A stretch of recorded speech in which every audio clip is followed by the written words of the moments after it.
बिस्मिल्लाहिर्रहमानिर्रहीम। अस्सलाम वालेकुम dear students, it's me Ashfaq Ahmad, teacher of mathematics.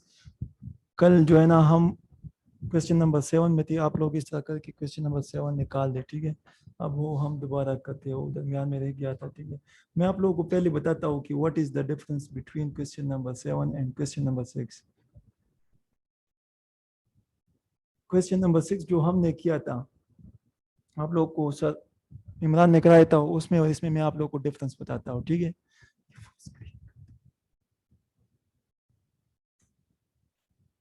अब इधर देख, क्वेश्चन नंबर 7 में जो है ना, और क्वेश्चन नंबर 6 में मैं आप लोगों को डिफरेंस बताता हूँ। क्वेश्चन नंबर 6 की तरफ पहले हम जाते हैं कि क्वेश्चन नंबर 6 में हमारे पास क्या था और आप लोगों ने किस तरह कराया है, ठीक है।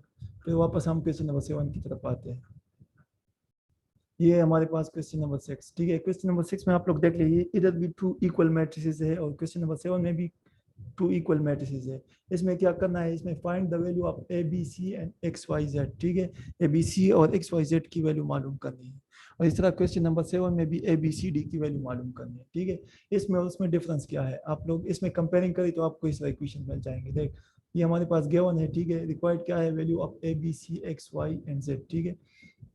तो जब आप दोनों मैट्रिक्स कंपेयर करें तो आपको ये इक्वेशंस मिल जाएंगे। x plus 3 is equal to 0, ये इक्वेशन नंबर 1 है। फिर जो है ना z plus 4 is equal to 6, ये इक्वेशन नंबर 2। फिर 2y minus 7 is equal to 3y minus 2, equation number 3। इस तरह m minus 1 is equal to minus 3, equation number 4। And 0 is equal to 2c plus 2, equation number 5। और last जो है ना वो b minus 3 is equal to 2b plus 4, equation number 6। इसको already आप लोगों ने किया है, सिर्फ मैं समझाता हूँ कि इसमें उसमें डिफरेंस क्या है। अब हम x की वैल्यू मालूम करते हैं। तो अगर आप इक्वेशन नंबर 1 को देख ले, इक्वेशन नंबर 1 में आपके पास क्या है, एक इक्वेशन है और इसमें सिर्फ एक वेरिएबल है, मतलब ये लीनियर इक्वेशन है इन वन वेरिएबल। तो जब आपके पास linear equation in one variable हो तो इधर देख, मैंने x की वैल्यू मालूम की है, ठीक है, फ्रॉम इक्वेशन 1। तो इसको मैंने दोबारा लिखा है x प्लस 3, ठीक है। तो जब आपके पास एक इक्वेशन हो और उसका उसमें वेरिएबल भी एक हो तो डायरेक्ट सॉल्व होता है, मतलब उसमें जो है ना फिर हम कंपेयरिंग और सब्स्टिट्यूशन ये वगैरह नहीं करते, बस वो इक्वेशन अकेला सॉल्व होता है, उससे आप x की वैल्यू मालूम करेंगे, ठीक है। तो इसको हमने फिर किस तरह सॉल्व किया, जिस तरह हम सिंपल जो है ना लीनियर इक्वेशन सॉल्व करते हैं। तो हमने 3 को बोथ साइड सेपरेट किया और फिर इस तरह जो है ना लास्ट में x is equal to minus 3 आया। ये क्वेश्चन ऑलरेडी आप लोगों ने किया है, ठीक है। इस तरह अगर बाकी इक्वेशंस में भी आप लोग देख ले, इक्वेशन नंबर 2, इसमें भी जो है ना लीनियर इक्वेशन है इन वन वेरिएबल। इधर देख, इसमें आपके पास z है, ठीक है, ये लीनियर इक्वेशन है इन वन वेरिएबल, तो ये भी डायरेक्ट सॉल्व होता है, ठीक है। इस तरह अगर आप थर्ड इक्वेशन देख ले तो इसमें भी जो है ना ये भी लीनियर इक्वेशन है इन वन वेरिएबल, तो ये भी डायरेक्ट सॉल्व होता है। इस तरह ये भी लीनियर इक्वेशन है इन वन वेरिएबल, ये भी डायरेक्ट सॉल्व होता है। इस तरह क्वेश्चन नंबर 5, ये भी लीनियर इक्वेशन है इन वन वेरिएबल, तो ये भी डायरेक्ट सॉल्व होता है। इस तरह लास्ट इक्वेशन जो है ना वो भी लीनियर इक्वेशन है इन वन वेरिएबल, तो ये भी डायरेक्ट सॉल्व होता है। लेकिन क्वेश्चन नंबर 7 में इस तरह नहीं है। आप लोग अब क्वेश्चन नंबर 7 की तरफ आ जाए, तो क्वेश्चन नंबर 7 में इस तरह नहीं है। क्वेश्चन नंबर 7 में अगर आप बोथ साइड इस मैट्रिक्स को कंपेयर कर तो करस्पॉन्डिंग एलिमेंट्स इक्वल हो जाएंगे, तो उससे हमारे पास जो फर्स्ट इक्वेशन आया है वो है a plus B is equal to minus 1, b plus 2c is equal to 4, 2c plus d is equal to 8, और इसके बाद जो है ना 2m minus D equal to 0। अगर आप फर्स्ट इक्वेशन को ले लें, ये भी लीनियर इक्वेशन है लेकिन इन 2 वेरिएबल्स। इधर देखिए लीनियर इक्वेशन है आपके पास 2 वेरिएबल्स, तो ये आप डायरेक्ट सॉल्व नहीं कर सकते हैं जिस तरह हम क्वेश्चन नंबर 6 में करते हैं, ठीक है। तो इसके साथ हम कोई दूसरा इक्वेशन भी मिलाएंगे, फिर दोनों को सॉल्व करेंगे। तो अगर आप इस इक्वेशन के साथ ये इक्वेशन मिलाएं तो इस इक्वेशन में आप अगर आप देख ले तो वेरिएबल्स ए और बी है। इक्वेशन नंबर 2 में अगर आप देख ले तो वेरिएबल जो है ना वो बी और सी है, तो ये दोनों डायरेक्ट सॉल्व नहीं हो सकते हैं, ठीक है। इस तरह अगर आप 2 और 3 को मिलाएं, 2 और 3 को जब आप मिलाए तो ये दोनों 2 और 3, तो इस इक्वेशन नंबर 2 में अगर आप देख ले तो हमारे पास वेरिएबल जो है ना बी और सी है। इक्वेशन नंबर 3 में हमारे पास वेरिएबल सी और डी है, तो ये भी डायरेक्ट सॉल्व नहीं होता है, ठीक है। इस तरह जो है ना ये बाकी 3 और 4 भी डायरेक्ट सॉल्व नहीं होता है। तो हम क्या करेंगे, हम इस तरह 2 इक्वेशंस बनाएंगे जिसमें जो है ना सिर्फ 2 वेरिएबल्स हो, तो फिर वो डायरेक्ट सॉल्व होंगे, ठीक है। तो उसके लिए हम जो है ना इसमें इस इक्वेशन नंबर 1, 2, 3 और 4 में जो है ना एडिशन या सब्ट्रैक्शन करेंगे और उसकी मदद से लास्ट में हमें 2 इक्वेशंस मिल जाएंगी। फिर वो दोनों इक्वेशन जो है ना सेम होंगे, ठीक है, मतलब उसमें जो वेरिएबल है वो दोनों वेरिएबल भी सेम होंगे, तो फिर वो जो है ना बाय कंपेयरिंग या बाय सब्स्टिट्यूशन हम सॉल्व करेंगे, ठीक है। अब हमने फर्स्ट क्या किया है, आप लोग इक्वेशन नंबर 1 और 2 को देख ले। अगर इक्वेशन नंबर 1 और 2 में हम जो है ना इसको हम सब्ट्रैक्ट करें, यानी इक्वेशन नंबर 1 से या इक्वेशन नंबर 2 सब्ट्रैक्ट करें या इक्वेशन नंबर 2 से इक्वेशन नंबर 1 सब्ट्रैक्ट करें, तो इससे ये वेरिएबल बी खत्म हो जाएगा और आपको एक नया इक्वेशन मिल जाएगा जो कि वेरिएबल ए और सी में होगा। इधर देख, हमने जो है ना सब्ट्रैक्ट 2 फ्रॉम 1, 2 को जब आप 1 से सब्ट्रैक्ट करें तो आपको एक नया इक्वेशन मिल जाएगा। इधर देख a minus two C is equal to -5, जिसमें वेरिएबल a और c है। इस तरह अगर आप इक्वेशन नंबर 3 और 4 ले लें, कल हमने ये किया था, ठीक है। इस तरह अगर आप इक्वेशन नंबर 3 और 4 ले लें तो इसमें भी जो है ना अगर आप इन दोनों को ऐड करें तो इक्वेशन नंबर 3 में जो है ना अगर आप देख लें तो इसमें जो है ना ये d जो है ना पॉजिटिव है और इक्वेशन नंबर 4 में जो है ना ये d नेगेटिव है, तो ये एडिशन से खत्म होता है। तो अगर आप ये दोनों ऐड करें तो इससे ये वेरिएबल d खत्म हो जाएगा, ठीक है। जब वेरिएबल d खत्म हो जाए तो आपको जो नया इक्वेशन मिलेगा, ये भी कल हमने किया था। इधर देख ऐड इक्वेशन 3 एंड 4, तो जब आपने इक्वेशन 3 और 4 को ऐड किया, इधर देख हमने लिखा है, ठीक है। तो हमारे पास ये इक्वेशन आया 2a + 2c = 8। तो ये जो नया इक्वेशन आया इक्वेशन नंबर 6, और इससे पहले जो इक्वेशन आया था इक्वेशन नंबर 5।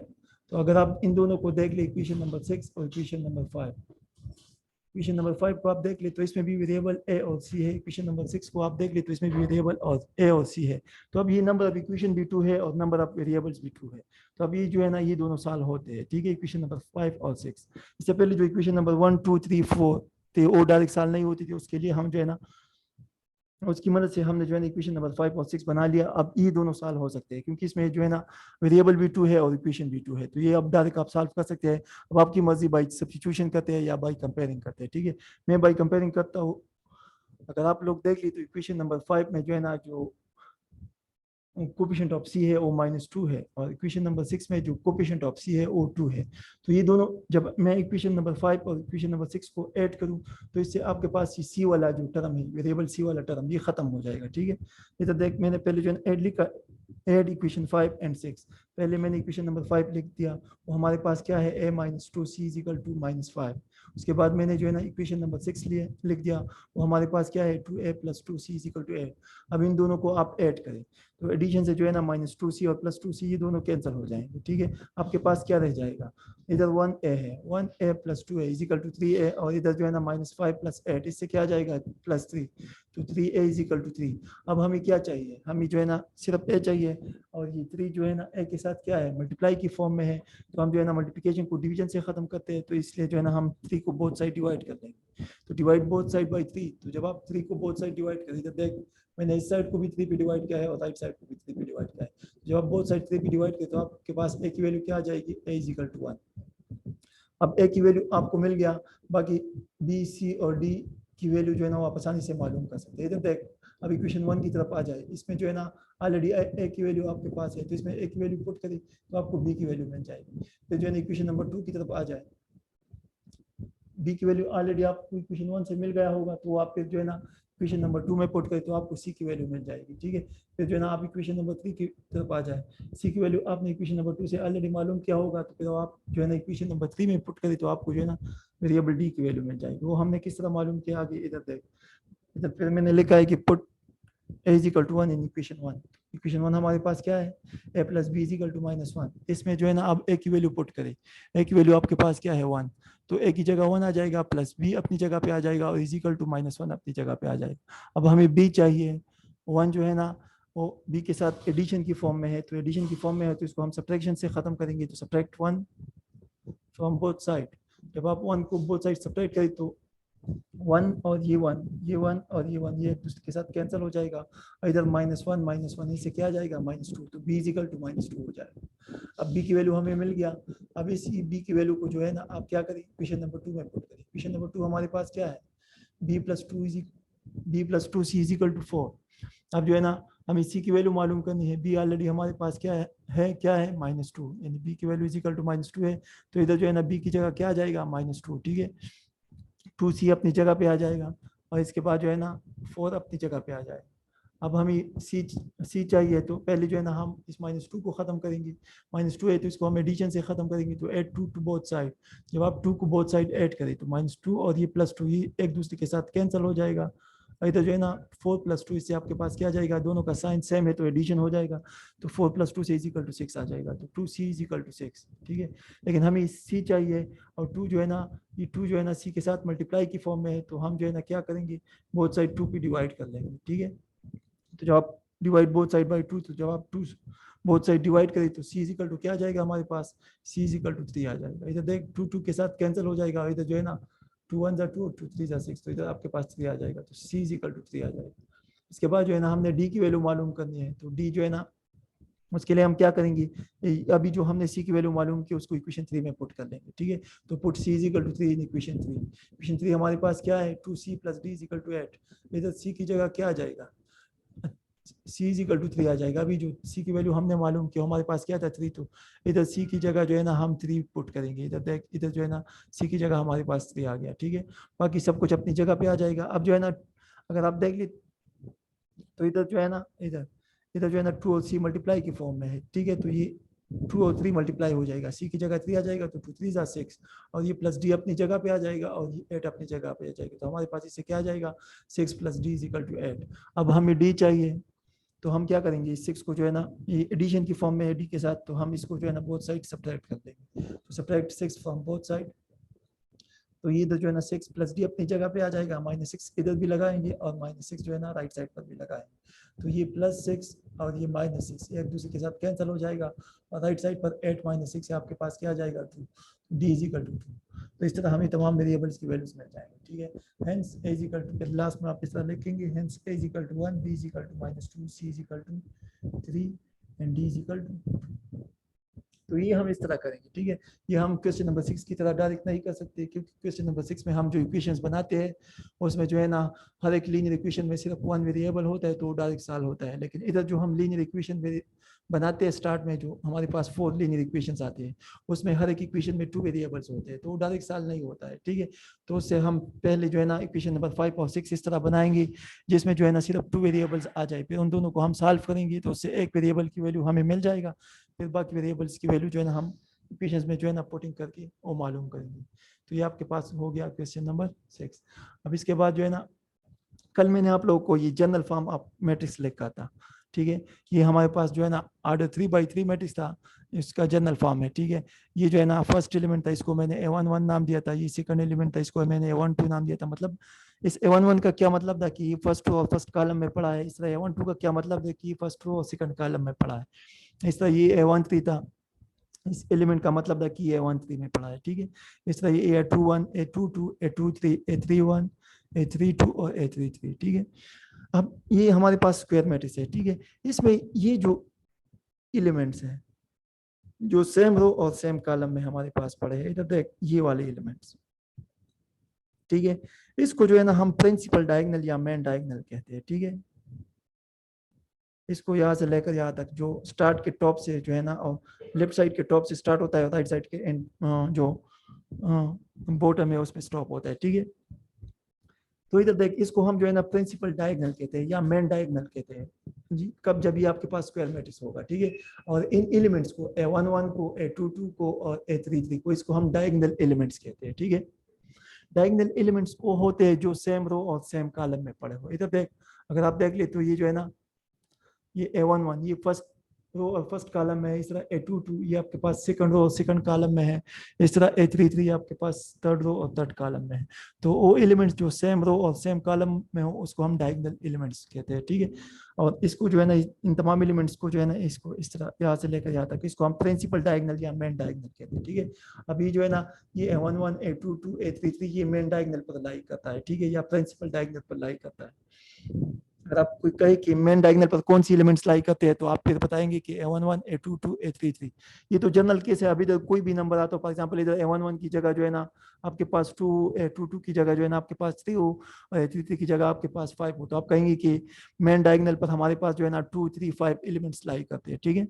तो इसको हम जो है ना मेन डायगोनल कहते हैं, एलिमेंट्स को जो है ना डायगोनल एलिमेंट्स बोलते हैं, ठीक है। A11, A22 और A33 हमारे पास डायगोनल एलिमेंट्स है, ठीक है।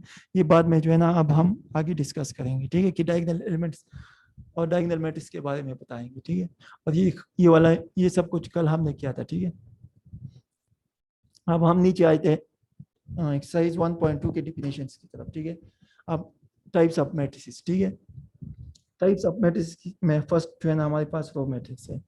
रो मैट्रिक्स ये टाइप ऑफ मैट्रिक्स, ठीक है। रो मैट्रिक्स की डेफिनेशन क्या है, a matrix which has only one row is called row matrix।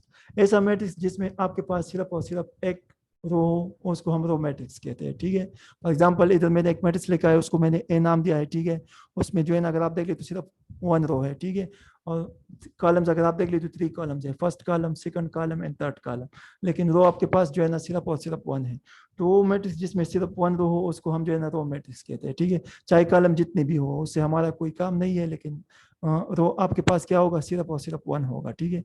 Column 2 भी हो, कॉलम 3 भी हो, कॉलम 4 भी हो, कॉलम 1 भी हो, कॉलम 8 भी हो, जितनी भी कॉलम्स हो, लेकिन सिर्फ और सिर्फ 1 रो हो तो उसको हम रो मैट्रिक्स कहेंगे, ठीक है। अब ये द मैट्रिक्स ए, ठीक है, जिसमें एलिमेंट्स आपके पास है 5 6 2 इज अ रो मैट्रिक्स। ये हमारे पास एक रो मैट्रिक्स है आप ऑर्डर 1/3। इधर देख, इधर जो है ना ये फर्स्ट एलिमेंट रो के लिए शो होता है, तो इधर जब आपके पास 1 हो तो ये रो मैट्रिक्स होगा, ठीक है। अब बाकी जो है ना कॉलम की जगह जो भी नंबर आ जाए उससे हमारा कोई काम नहीं, लेकिन इधर ये जो है ये रो की जगह इधर हमेशा 1 आएगा, तो ये हमारे पास रो मैट्रिक्स होगा, ठीक है। इस तरह ये सेकंड मैट्रिक्स अगर आप देख ले तो बी, इसमें क्या एलिमेंट है 7 8, और इसमें जो है ना अगर आप देखें तो सिर्फ 1 रो है, तो ये भी हमारे पास रो मैट्रिक्स है आप ऑर्डर 1/2, ठीक है। तो हर रो मैट्रिक्स जिसमें सिर्फ 1 रो हो उसको हम रो मैट्रिक्स कहते हैं, ठीक है। इसके बाद जो है ना डिफिनेशन नंबर 2 की तरफ हम आते हैं, इसमें हम कॉलम मैट्रिक्स पढ़ेंगे कि कॉलम मैट्रिक्स हमारे पास क्या होता है, ठीक है। तो matrix which has only one column is called column matrix, ठीक है। अब वो मैट्रिक्स जिसमें सिर्फ और सिर्फ एक कॉलम हो उसको हम कॉलम मैट्रिक्स कहते हैं, ठीक है। फॉर एग्जांपल अभी तो देख, इस मैंने एक मैट्रिक्स लिखा है सी, ठीक है। इसमें अगर आप देख ले तो इसमें जो है ना सिर्फ और सिर्फ 1 कॉलम है। अगर आप देख ले तो रोज जो है ना वो 2 है, लेकिन रोज से हमारा कोई काम नहीं है, कॉलम 1 है तो ये हमारे पास जो है ना कॉलम मैट्रिक्स होगा, ठीक है। अब हर वो मैट्रिक्स जिसमें सिर्फ आपके पास जो है ना एक कॉलम हो, चाहे रोज जितनी भी हो, तो हमारे पास कॉलम मैट्रिक्स होगा। तो सी भी हमारे पास एक कॉलम मैट्रिक्स है, ठीक है। इस तरह ये डी भी हमारे पास एक कॉलम मैट्रिक्स है। अगर आप देखिए तो डी में जो है ना 3 रोज है, ठीक है, लेकिन कॉलम जो है ना वो सिर्फ 1 है। तो हर वो मैट्रिक्स जिसमें 1 कॉलम हो, चाहे रोज जितनी भी हो, वो हमारे पास जो है ना कॉलम मैट्रिक्स होगा। तो सी भी एक कॉलम मैट्रिक्स है और डी भी एक कॉलम मैट्रिक्स है। सी कॉलम मैट्रिक्स जो है ना उसका ऑर्डर क्या है 2/1 है, और डी जो कॉलम मैट्रिक्स है उसका ऑर्डर क्या है 3/1। तो कॉलम मैट्रिक्स में जो है ना इधर जो है ना 1 आएगा और इधर हमेशा 1 आएगा, ठीक है। और रो मैट्रिक्स में इधर हमेशा 1 आएगा, ठीक है। तो ये हमारे पास कॉलम मैट्रिक्स है, इससे पहले जो मैट्रिक्स था वो हमारे पास रो मैट्रिक्स था, ठीक है। अब हम नीचे आते हैं जीरो मैट्रिक्स की तरफ। अब ये जीरो मैट्रिक्स, या इसको हम जो है ना जीरो मैट्रिक्स भी कहते हैं, नल मैट्रिक्स भी कहते हैं, या एडिटिव आइडेंटिटी मैट्रिक्स भी कहते हैं, या identity matrix with respect to addition भी कहते हैं, ठीक है। एडिटिव आइडेंटिटी मैट्रिक्स और identity matrix with respect to addition ये एक ही नेम है, लेकिन आप जो है ना मुख्तलिफ तरीके से इसको कह सकते हैं। बाकी जीरो मैट्रिक्स ये एक और नाम है इस मैट्रिक्स का, नल मैट्रिक्स इसका जो है ना एक और नाम है। अब ये क्या होता है मैं आप लोगों को डिफिनेशन में बताता हूँ, ठीक है। अब डिफिनेशन आप लोग देख ले, a matrix whose all elements are zero, मतलब वो मैट्रिक्स जिसके तमाम एलिमेंट्स जो है ना वो जीरो हो, इज कॉल्ड जीरो मैट्रिक्स। उसको हम जीरो मैट्रिक्स कहते हैं, या नल मैट्रिक्स कहते हैं, या एडिटिव आइडेंटिटी मैट्रिक्स कहते हैं, ठीक है, या identity matrix with respect to addition कहते हैं। तो जो भी नाम आ जाए तो मैट्रिक्स वो एक ही होगा, ठीक है। तो आप लोग इसमें कंफ्यूज ना होना कि उधर तो जीरो मैट्रिक्स लिखा था, अब ये इधर तो नल मैट्रिक्स लिखा है, या इधर तो एडिटिव आइडेंटिटी मैट्रिक्स लिखा है। तो इन सबको जो है ना हम हर वो मैट्रिक्स जिसमें जीरो एलिमेंट्स हो तो उसको जो है ना हम ये तमाम नेम्स कहते हैं, ठीक है। अब ये हम डिनोट किस चीज से करते हैं, कौन से अल्फाबेट से करते हैं, तो we denote it by capital letter of English alphabet O. इधर जो लिखा है ओ, ये हम इसको नेम देते हैं, ठीक है। तो जिधर भी ओ नेम हमने लिखा होगा वो हमारे पास नल मैट्रिक्स होगा, या जीरो मैट्रिक्स होगा, या एडिटिव आइडेंटिटी मैट्रिक्स होगा, या identity matrix with respect to addition होगा। इधर मैंने कुछ एग्जांपल दिए हैं, ठीक है। ये हमारे पास जो है ना ये मैट्रिक्स भी नल मैट्रिक्स है, ये भी नल मैट्रिक्स है, ये भी नल मैट्रिक्स है, मुख्तलिफ ऑर्डर्स के, ठीक है। इस तरह ये भी नल मैट्रिक्स है, इस तरह ये भी नल मैट्रिक्स है, ठीक है। मुख्तलिफ ऑर्डर्स के, इसका ऑर्डर जो है ना 1/1 है, इसका जो है ऑर्डर जो है ना 1/2 है इस वाले का, ठीक है। इसका ऑर्डर जो है ना 2/1 है, इसका ऑर्डर 2/2 है, इसका ऑर्डर जो है ना 3/3 है। तो ये तमाम की तमाम हमारे पास नल मैट्रिक्स या जीरो मैट्रिक्स है जो मुख्तलिफ ऑर्डर्स के, ठीक है। इसके बाद हम आते हैं डायगोनल मैट्रिक्स की तरफ। डायगोनल मैट्रिक्स हमारे पास क्या होता है, तो इधर देख डायगोनल मैट्रिक्स की जब बात आ जाए तो आप डिफिनीशन के स्टार्ट को देखेंगे। इधर देख, इधर लिखा है स्क्वायर मैट्रिक्स, मतलब जब भी डायगोनल मैट्रिक्स की बात आ जाए तो हमेशा हमारे पास स्क्वायर मैट्रिक्स होगा, ठीक है। मतलब जब स्क्वायर मैट्रिक्स ना हो तो वो डायगोनल हो ही नहीं सकता है, ठीक है। तो जब भी डायगोनल की मैट्रिक्स की बात आ जाए तो हमेशा वो स्क्वायर मैट्रिक्स क्या होगा, स्क्वायर मैट्रिक्स। स्क्वायर मैट्रिक्स क्या होता है, कल मैंने आप लोगों को बताया था, हर वो मैट्रिक्स जिसमें नंबर ऑफ रोज जो है ना वो नंबर ऑफ कॉलम्स के बराबर हो तो हमारे पास स्क्वायर मैट्रिक्स होता है। अब डायगोनल मैट्रिक्स की तरफ हम आते हैं, तो डायगोनल मैट्रिक्स हमारे पास क्या होता है, स्क्वायर मैट्रिक्स। मतलब डिफिनेशन में आप लोग पहले जो है ना ये देखेंगे कि हमेशा मैट्रिक्स क्या होगा, स्क्वायर मैट्रिक्स होगा, ठीक है। तो square matrix A is called diagonal matrix, मतलब वो कम हमारे पास डायगोनल मैट्रिक्स होगा if non diagonal elements are zero. मतलब डायगोनल एलिमेंट्स के बारे में इससे पहले मैंने आप लोगों को बताया, जो मैंने बताया वो डायगोनल एलिमेंट्स थे, उसके अलावा बाकी जितने भी एलिमेंट्स थे वो सब की सब नॉन डायगोनल एलिमेंट्स थे, ठीक है। अभी तो डिफिनेशन में हम क्या कहते हैं, non diagonal elements are zero, मतलब जो नॉन डायगोनल एलिमेंट्स है वो जीरो होंगे। इधर देख, ये जो मैट्रिक्स है आपके पास एग्जांपल में, इधर देख ये एलिमेंट जो है ना ये नॉन डायगोनल है और ये एलिमेंट जो है ना ये नॉन डायगोनल है, ठीक है। तो ये हमेशा हमारे पास जीरो होंगे, ठीक है। उसके बाद डिफिनेशन में आगे क्या है, एंड एट लीस्ट और कम से कम one of the elements of diagonals is not zero। मतलब जो डायगोनल एलिमेंट्स में है उसमें कम से कम एक एलिमेंट जो है ना वो नॉन जीरो होगा, ठीक है। कम से कम, ज्यादा से ज्यादा सब भी नॉन जीरो हो सकते हैं, लेकिन कम से कम जो है ना एक एलिमेंट नॉन जीरो होगा। अभी तो देखिए हमारे पास जो एग्जांपल में ये हमारे पास मैट्रिक्स है, ठीक है। ये मैंने जो सर्कल किया है सिर्फ आप लोगों को समझाने के लिए, ठीक है, कि आप लोग समझे कि ये डायगोनल एलिमेंट्स है। ये एलिमेंट ये 2 और 0 ये हमारे पास डायगोनल एलिमेंट्स है। तो इनमें से कम से कम एक एलिमेंट जो है ना नॉन जीरो होगा, और इसके अलावा बाकी जितने भी एलिमेंट्स है इस मैट्रिक्स में वो सब के सब जीरो होंगे। तो अगर इस तरह फॉर्म में मैट्रिक्स आ जाए तो उसको फिर हम डायगोनल मैट्रिक्स कहते हैं, ठीक है। तो ये भी हमारे पास एक डायगोनल मैट्रिक्स है। अभी सेकंड मैट्रिक्स को आप लोग देख लें तो इसमें ये डायगोनल एलिमेंट्स तमाम के तमाम नॉन जीरो है, ठीक है। तो ये भी डायगोनल मैट्रिक्स है क्योंकि बाकी सब एलिमेंट जो है ना वो जीरो है। इधर देख, नॉन डायगोनल एलिमेंट जितनी भी है वो सब के सब जीरो है, सिर्फ डायगोनल एलिमेंट जो है ना वो नॉन जीरो है। तो जब आपके पास डायगोनल एलिमेंट्स जो है ना वो नॉन जीरो हो, कम से कम एक एलिमेंट नॉन जीरो हो, ज्यादा से ज्यादा सब भी हो सकते हैं, ठीक है। तो हमारे पास क्या होगा, वो डायगोनल मैट्रिक्स होगा, ठीक है। अब ये मैट्रिक्स नंबर 1 ये भी डायगोनल मैट्रिक्स है और ये मैट्रिक्स नंबर 2 ये भी हमारे पास डायगोनल मैट्रिक्स है, क्योंकि इन दोनों में जो है ना डायगोनल एलिमेंट्स जो है ना वो नॉन जीरो है और जो नॉन डायगोनल एलिमेंट्स है वो जीरो है। अब ये देख लीजिए मैट्रिक्स नंबर 3 ये भी आपके पास डायगोनल मैट्रिक्स है, ठीक है। इसमें अगर आप देख ले तो जो डायगोनल एलिमेंट्स है उसमें 2 एलिमेंट जो है ना वो जीरो नॉन जीरो है और एक एलिमेंट आपके पास जीरो है, ठीक है। दरमियान वाला जीरो है और जो फर्स्ट और लास्ट डायगोनल एलिमेंट्स है वो नॉन जीरो है, लेकिन तब भी जो है ना ये हमारे पास डायगोनल मैट्रिक्स है, क्योंकि डिफिनेशन में हमने बताया आप लोगों को कि कम से कम डायगोनल एलिमेंट्स में कम से कम एक एलिमेंट नॉन जीरो होगा, ज्यादा से ज्यादा सब भी हो सकते हैं लेकिन कम से कम एक एलिमेंट नॉन जीरो होगा। और बाकी जो नॉन डायगोनल एलिमेंट्स है मतलब ये वाले ये सब के सब नॉन डायगोनल एलिमेंट्स, ये तमाम के तमाम एलिमेंट जीरो होंगे। तो इस तरह मैट्रिक्स को फिर हम डायगोनल मैट्रिक्स कहते हैं, ठीक है। तो ये सब के सब हमारे पास कौन से मैट्रिक्स है, ये सब के सब हमारे पास डायगोनल मैट्रिक्स है, ठीक है, जो अब इधर हमने मेंशन किए है, ठीक है। तो ये सब हमारे पास क्या है, डायगोनल मैट्रिक्स है। ये मैट्रिक्स भी आप डायगोनल मैट्रिक्स है, ये मैट्रिक्स भी डायगोनल मैट्रिक्स है और ये मैट्रिक्स भी डायगोनल मैट्रिक्स है। अब नीचे हम आते हैं स्केलर मैट्रिक्स की तरफ, ठीक है, कि स्केलर मैट्रिक्स हमारे पास क्या होता है, डायगोनल मैट्रिक्स, ठीक है। अब डायगोनल मैट्रिक्स का आप लोगों को पता चल गया। डायगोनल मैट्रिक्स पहले तो फर्स्ट जो है ना स्क्वायर मैट्रिक्स होगा, उसके बाद जो है ना उसके डायगोनल एलिमेंट्स में कम से कम एक एलिमेंट जो है ना नॉन जीरो होगा और नॉन डायगोनल एलिमेंट सबके सब जीरो होंगे, ठीक है। अब स्केलर मैट्रिक्स में जो है ना हमने स्टार्ट में लिखा है कि डायगोनल मैट्रिक्स, मतलब स्केलर मैट्रिक्स जो है ना की डिफिनेशन ये है कि वो मैट्रिक्स पहले तो डायगोनल होगा, ठीक है। जिस तरह हम जो है ना रेक्टेंगल के बारे में पढ़ते हैं कि वो फर्स्ट ऑफ ऑल पैरेललोग्राम होता है, वैसा पैरेललोग्राम जिसमें जो है ना एंगल 90 के हो जाए या स्क्वायर की तरफ जाते हैं तो उसमें जो है ना हम कहते हैं कि स्क्वायर जो है ना वो पैरेललोग्राम जिसमें जो है ना साइड्स और एंगल्स बराबर हो जाए तो उसको हम स्क्वायर कहते हैं, ठीक है। तो इस तरह अब स्केलर मैट्रिक्स में जो है ना वो पहले हम जो है ना डायगोनल मैट्रिक्स, वो डायगोनल मैट्रिक्स जिसमें तमाम एलिमेंट्स जो है ना अब प्रिंसिपल डायगोनल या मेन डायगोनल, उसको हम प्रिंसिपल डायगोनल भी बोलते हैं या मेन डायगोनल भी, ठीक है।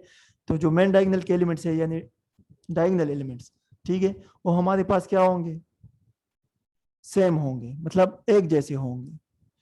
वो डायगोनल मैट्रिक्स जिसमें डायगोनल एलिमेंट सेम हो जाए यानी एक जैसे हो जाए, नॉन जीरो, मतलब वो जीरो भी नहीं होंगे, ठीक है, अदर देन 1 और 1 भी नहीं होंगे, ठीक है। तो वो डायगोनल मैट्रिक्स इधर मैंने नीचे आप लोगों को एग्जांपल में लिखा है, इधर देख ये मैंने जनरल लिखा है, ठीक है। इसमें अगर आप देख लें मैंने लिखा है ए ए, ये दोनों एक जैसे हैं, मतलब इधर भी एलिमेंट ए है और इधर भी एलिमेंट ए है, ठीक है।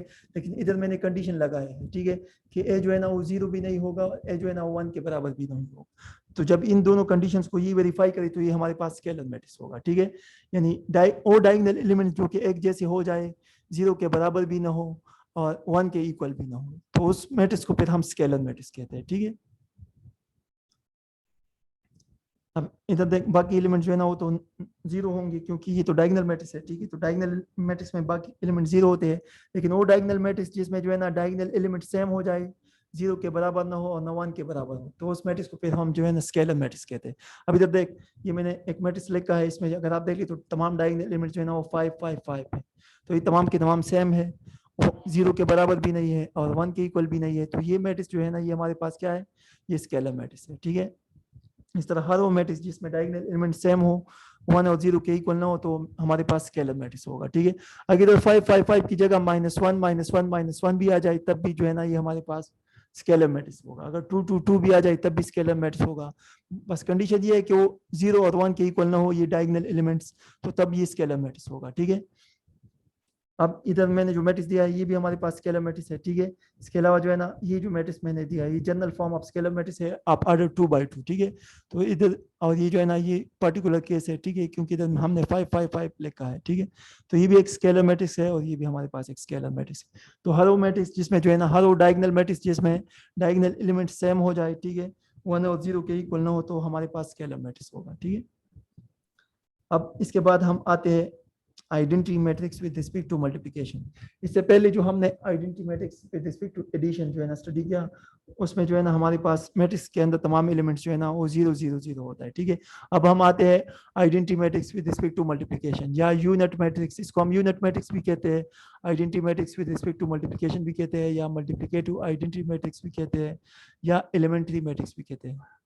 आप लोग के बुक में जो है ना इसको मेरे ख्याल में सिर्फ जो है ना मल्टीप्लिकेटिव आइडेंटिटी मैट्रिक्स का है या यूनिट मैट्रिक्स का है, तो इसको हम एलिमेंट्री मैट्रिक्स भी कहते हैं। तो ये तमाम नेम्स आप लोग याद करें, ठीक है। इसको हम identity matrix with respect to multiplication भी कहते हैं, यूनिट मैट्रिक्स भी कहते हैं, मल्टीप्लिकेटिव आइडेंटिटी मैट्रिक्स भी कहते हैं, या एलिमेंट्री मैट्रिक्स भी कहते हैं, ठीक है।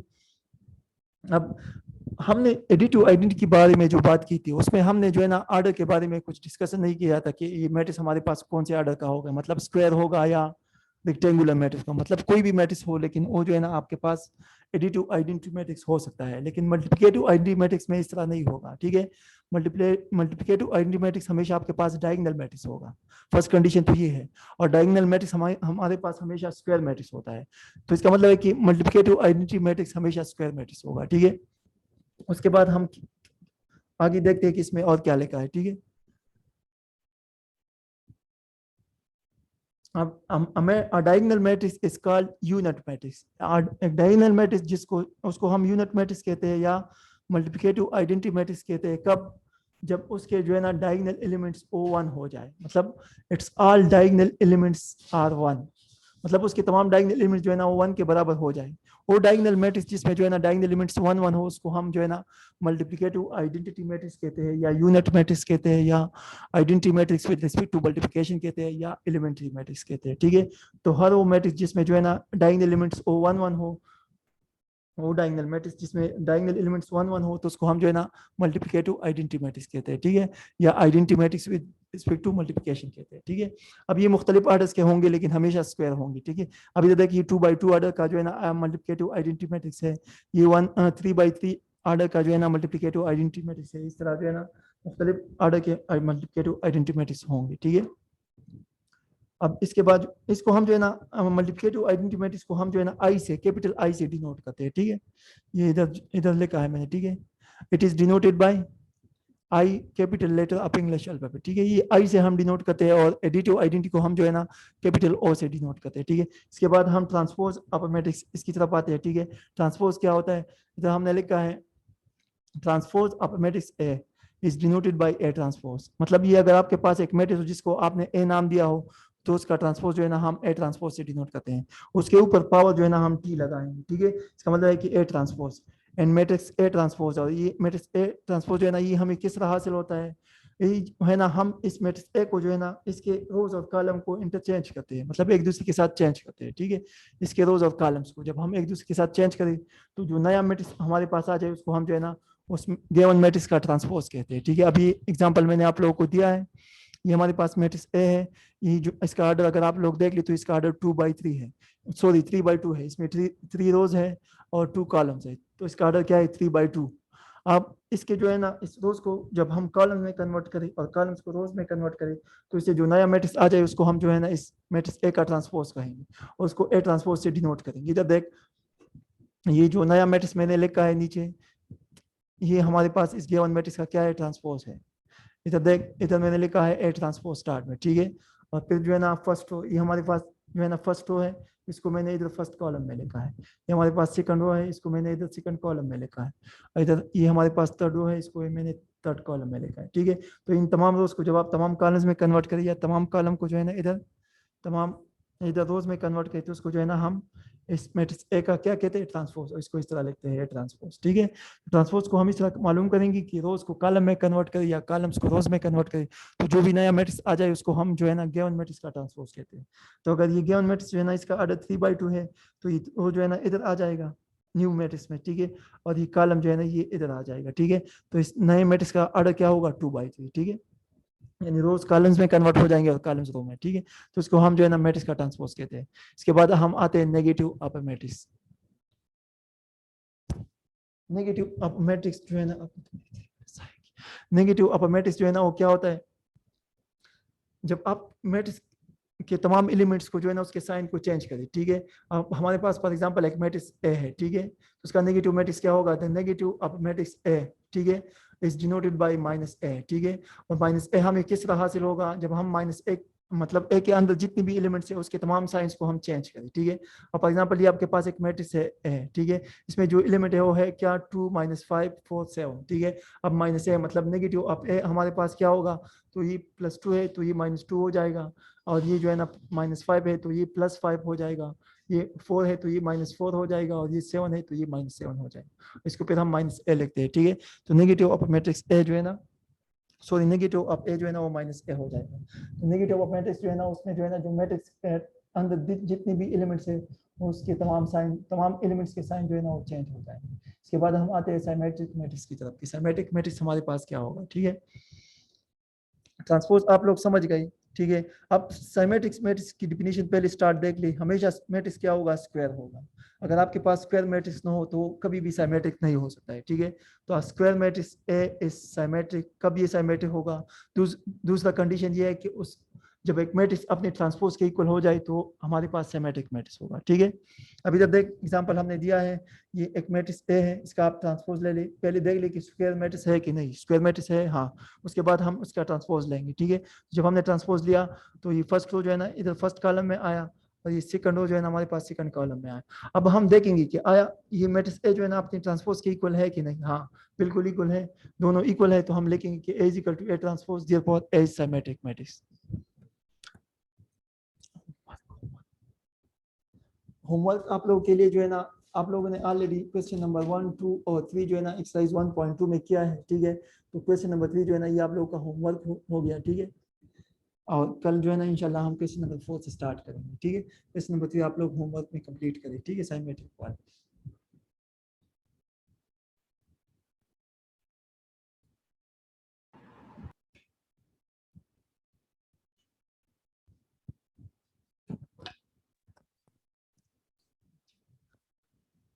जी भाई सर होमवर्क, जी जी होमवर्क ऑलरेडी आप लोगों ने एक्सरसाइज 1.2 किया है ना। Yes sir. उसमें क्वेश्चन नंबर 1, 2 और 3 क्या है। Yes sir. तो क्वेश्चन नंबर 3 आप लोगों का होमवर्क हो गया, ठीक है। Yes sir. जी मरियम बेटा। सर कोई क्वेश्चन नहीं है। Okay thank you. हाँ जवेरिया। एक्सक्यूज मी सर, ये क्वेश्चन नंबर सर ये क्वेश्चन नंबर 7 में जो है ना, जो आपने फर्स्ट में जो है तो ये एडिशन और सब्ट्रैक्शन क्यों किया है ये इक्वेशंस के साथ। एडिशन और सब्ट्रैक्शन हमने इसलिए किया है कि हमें दो इक्वेशन इस तरह मिल जाए जिसमें दो वेरिएबल्स हो। स्टार्ट में हमें इस तरह दो इक्वेशन हमारे पास नहीं थी जिसमें सिर्फ दो वेरिएबल्स हो, तो हमें इक्वेशन नंबर 5 और 6 इस तरह मिल गया जिसमें सिर्फ वेरिएबल ए और सी था। फिर उसको हमने सॉल्व किया और फिर आगे जो है ना हमें बाकी वेरिएबल्स की वैल्यूज मिल गई। ठीक है, स्टार्ट में हमारे पास इस तरह दो इक्वेशंस नहीं थे जिसमें सिर्फ टू वेरिएबल्स थे। ठीक है, ओके Excuse me, sir. जी। Sir, zero metric. मैं जरा समझाई. क्या समझा दूं? Zero matrix. जीरो मैट्रिक्स वो मैट्रिक्स होता है जिसमें तमाम एलिमेंट जीरो हो, मतलब जीरो के अलावा कोई दूसरा एलिमेंट ना हो, उसको हम जीरो मैट्रिक्स कहते हैं। ठीक है, Thank you, sir. Excuse me sir, ये एक्सरसाइज 1.1 हम नीट नोटबुक में स्टार्ट करें रिटर्न। अभी आप लोग रफ नोटबुक में अपने साथ लिखते रहे, फिर जो है ना हम आपको नोट्स देंगे। ठीक है, या जो है ना इंशाल्लाह स्कूल ओपन हो जाए तो फिर दोबारा हम आप लोगों को कराएंगे। ठीक है, ओके थैंक यू। कब मिलेंगे?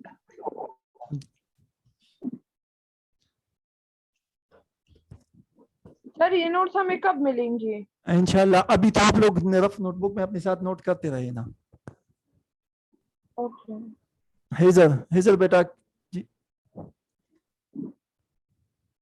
हेजल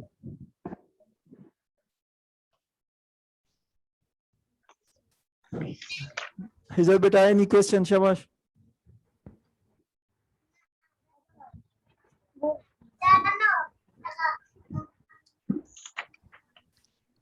मोहम्मद कमाल,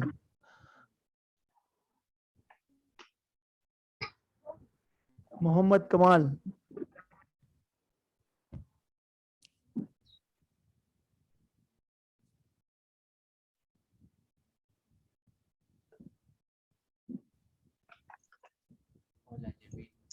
जी। खौला बेटा, खौला जबीन नाइट है।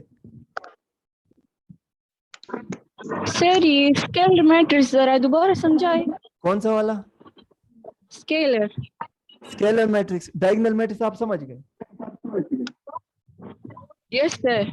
तो वो डायगोनल मैट्रिक्स जिसमें डायगोनल एलिमेंट्स एक जैसे हो जाए, मतलब सेम हो जाए। ठीक है, अच्छा सर। और 1 1 भी ना हो और 0 0 भी ना हो, मतलब 1 1 और 0 0 के अलावा बाकी जो भी नंबर हो लेकिन सेम हो जाए, उसको हम स्केलर मैट्रिक्स कहते हैं। ठीक है, okay sir, thank you sir.